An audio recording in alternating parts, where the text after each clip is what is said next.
अस्सलाम वालेकुम, मेरा नाम सर हमज़ा, मैं आपको उम्मीद मल्टीमीडिया चैनल की तरफ से खुशामदीद कहता हूँ। आज हम 9th क्लास का केमिस्ट्री का डे नंबर 42 का लेक्चर डिस्कस करेंगे और हमारा टॉपिक है इलेक्ट्रोप्लेटिंग ऑफ टिन। हम इलेक्ट्रोप्लेटिंग का टॉपिक पढ़ रहे हैं और इलेक्ट्रोप्लेटिंग किसे कहा जाता है, ये बाकायदा एक ऐसा प्रोसेस है, अगर किसी भी मेटल के ऊपर किसी दूसरी मेटल की तय चढ़ानी हो तो इस प्रोसेस को इलेक्ट्रोप्लेटिंग कहा जाता है। इसके लिए कुछ कंडीशंस होती हैं। कौन कौन सी कंडीशंस होती हैं? बाकायदा हमें एक इलेक्ट्रोलाइटिक सेल देना पड़ता है, मतलब इसको बाकायदा हमें बिजली का प्रोसेस देना पड़ता है, मतलब एक सोर्स देना पड़ता है बैटरी का। और इसी तरह दो इलेक्ट्रोड लगे होते हैं जिनमें से एक एनोड होता है, दूसरा कैथोड होता है। और तीसरी इसकी ये कंडीशन होती है कि इसमें हमें एक इलेक्ट्रोलाइट देना होता है। वो इलेक्ट्रोलाइट कौन सा होता है? वो उस मेटल के साल्ट का सोल्यूशन होता है जो हमेशा एनोड पर होगा। उसके बाद अब बात करते हैं इलेक्ट्रोप्लेटिंग ऑफ टिन की। इलेक्ट्रोप्लेटिंग ऑफ टिन में हमारे पास जो एनोड होता है वो टिन मेटल का होगा। क्यों? क्योंकि टिन मेटल हमने उसकी इलेक्ट्रोप्लेटिंग करनी है, और कैथोड उस मेटल का होगा जिस मेटल के ऊपर हमने इलेक्ट्रोप्लेटिंग करनी होगी। वो कोई भी आयरन हो सकता है, वो सिल्वर हो सकता है, वो स्टील हो सकता है, किसी भी मेटल का हो सकता है। उसके बाद जो तीसरी चीज है वो हमारे पास है इसकी इलेक्ट्रोलाइट। इलेक्ट्रोलाइट क्या चीज होती है? इलेक्ट्रोलाइट मैंने आपको बताया कि वो हमारे पास एनोड पे जो मेटल होती है उसका साल्ट होता है। तो एनोड पे जो मेटल है वो टिन है, टिन का कोई भी साल्ट, किसी भी साल्ट के साथ, टिन के किसी भी साल्ट के साथ सोल्यूशन जो है हम उसका इलेक्ट्रोलाइट तैयार करते हैं। सेम इसी तरीके से एनोड से चार्जेस जाते हैं कैथोड की तरफ, और यहाँ से टिन जो मेटल होगी एनोड की उसके इलेक्ट्रोप्लेटिंग कैथोड की तरफ हो जाएगी। ये हमारे पास टॉपिक था इलेक्ट्रोप्लेटिंग ऑफ टिन का।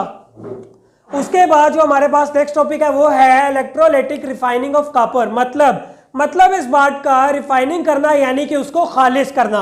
हमारे पास कॉपर इम्प्योर फॉर्म में होता है और उसको प्योर फॉर्म में बनाने के लिए रिफाइनिंग के प्रोसेस से गुजारा जाता है। इसमें जो प्रोसेस होता है रिफाइनिंग का वो कैसे होता है? इसमें सबसे पहले इसी तरीके से एक इलेक्ट्रोलाइटिक सेल तैयार किया जाता है, और ये सेल में एनोड इम्प्योर कॉपर का बना होता है और कैथोड पे एक रोड लगा होता है। सिंपल, इसके अंदर अभी इम्प्योर या प्योर वाली कोई चीज नहीं होती। जब आप इसको बैटरी का सोर्स देते हो तो एनोड से जो कॉपर आयंस हैं, जैसे कि आप यहाँ पे देख सकते हो, एनोड पे ऑक्सीडेशन रिएक्शन होता है। ऑक्सीडेशन रिएक्शन किसे कहा जा सकता है? ऑक्सीडेशन रिएक्शन की दो डेफिनेशंस होती हैं, बल्कि तीन लिहाज से डेफिनेशंस की जा सकती है। वो तीन लिहाज कौन कौन से हैं? ऐसा केमिकल रिएक्शन जिसके अंदर ऑक्सीजन ऐड होगी उसको ऑक्सीडेशन रिएक्शन कहा जाएगा।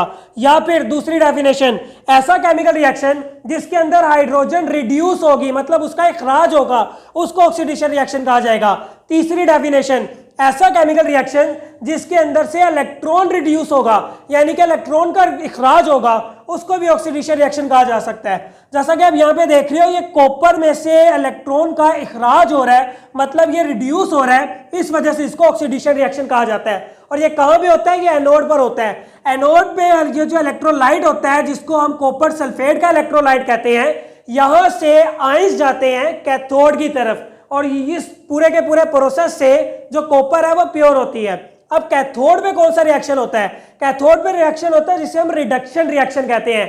रिडक्शन रिएक्शन क्या होता है? रिडक्शन रिएक्शन की भी तीन डेफिनेशंस होती हैं। कौन कौन सी? ऐसा केमिकल रिएक्शन जिसके अंदर ऑक्सीजन रिड्यूस हो, यानी कि ऑक्सीजन का इखराज हो, वो रिडक्शन रिएक्शन होता है। सेकंड डेफिनेशन, ऐसा केमिकल रिएक्शन जिसके अंदर हाइड्रोजन ऐड होगी, वो रिडक्शन रिएक्शन होगा। तीसरी डेफिनेशन, ऐसा केमिकल रिएक्शन जिसके अंदर इलेक्ट्रॉन ऐड होगा, वो भी हमारे पास रिडक्शन रिएक्शन होगा।